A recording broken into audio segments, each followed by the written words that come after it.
What if I told you there's a place in India where even a whisper can travel through stone, soaring hundreds of feet without a single microphone? There, tucked beyond the modern bustle of Hyderabad, lies a fortress of granite and ghost stories. Its walls are cracked, but they've seen kings rise and empires crumble. Its gates once welcomed diamond traders from Persia, Arabia, and faraway Europe. And beneath its soil lay riches that changed the fate of nations. This is no ordinary fort. This is Golkonda, where the walls don't just echo sound, they echo history. Imagine this: a silent stone corridor. You clap your hands at the entrance, and the sound travels like a secret signal to the topmost palace. Centuries ago, this wasn't a party trick. It was a defense system. A royal warning. A signal of war or welcome. But what Golkonda truly guards isn't just stone or sound. It's a legacy. A legend. A diamond, so magnificent, so feared, that it became the obsession of empires. The Kohinoor. It was here, in the diamond-rich belly of Golkonda, that the world's most mysterious gem was born.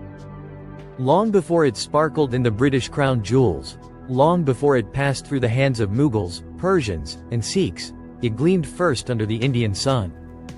The Kohinoor wasn't just a jewel. It was power. A symbol of divine favor. A stone so rare, so flawless, that entire kingdoms rose and fell chasing it. It first shimmered in the crowns of Hindu kings, then adorned the peacock throne of Shah Jahan. Next, it was looted by Nadir Shah of Persia, who whispered in awe, Kohinoor, Mountain of Light. From there, it passed to the Sikh Empire, resting in Maharaja Ranjit Singh's treasury, until the British seized it, not through war, but with diplomacy, deceit, and surrender. Today, it sits quietly in the Tower of London, admired by millions, desired by billions. But every empire that held it, eventually crumbled.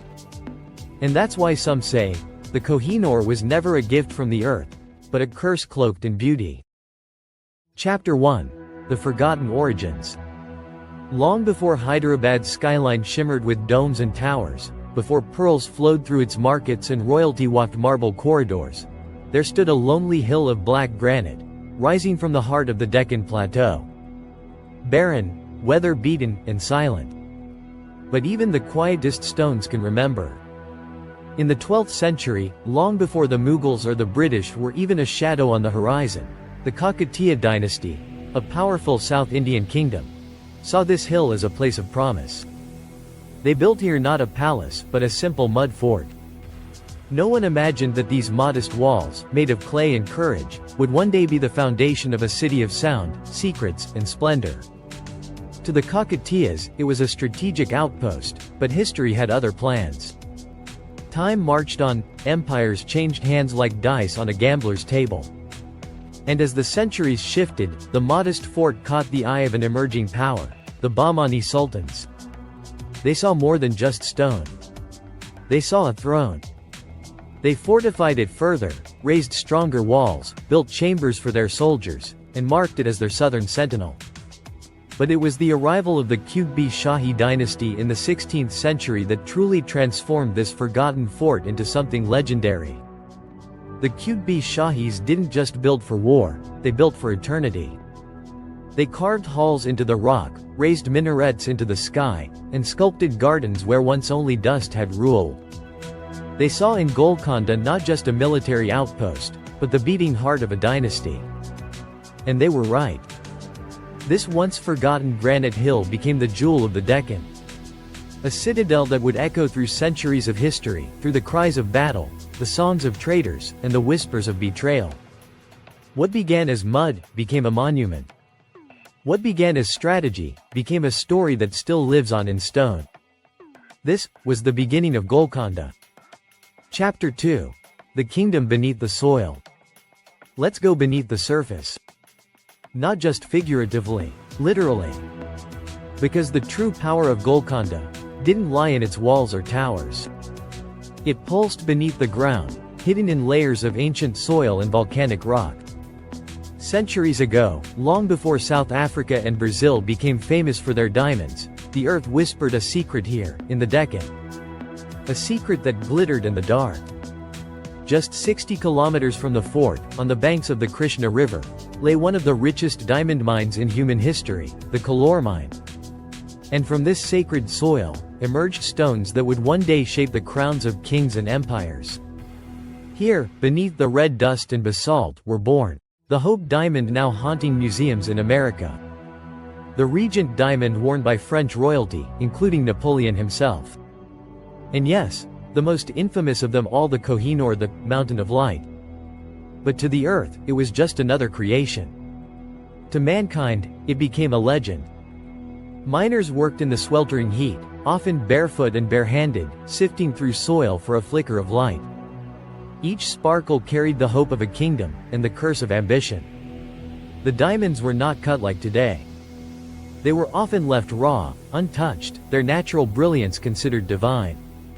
Some stones were so large, so pure, that people believed they were gifts from the gods. And Golkonda? It became more than a fort. It became the capital of the diamond trade. Merchants traveled for months, from Persia, from Turkey, even from Venice, risking pirates, deserts, and dynasties, for a single Golkonda gem. But while the world admired the sparkle, they forgot the place where the sparkle began. They forgot that the Kohinoor's first glint wasn't in a Mughal court, or a British museum, but right here, in the dusty belly of Kohinoor, under the protection of Golkonda. And while the empires that chased these diamonds have all faded, the soil still remembers. How to visit Golkonda Fort? Want to explore this mystery yourself? Location: Hyderabad. Timings: 9 a.m. to 5:30 p.m. Open daily. Pro tip: visit during the weekday morning or evening golden hour for best lighting and fewer crowds. The echo never ends. Golkonda may have fallen. The diamonds may have been taken. But the echoes, they never left. In every stone, in every breeze, in every whisper bouncing off the ancient ramparts, you can still hear the stories. Of ambition, of betrayal, of brilliance. This is not just where the Kohinoor diamond was born. This is where India's silent strength once ruled the world. To stay updated with more stories from India's hidden past, don't forget to subscribe and hit the bell icon. Join us on Epoch Enigma, India, where history meets mystery.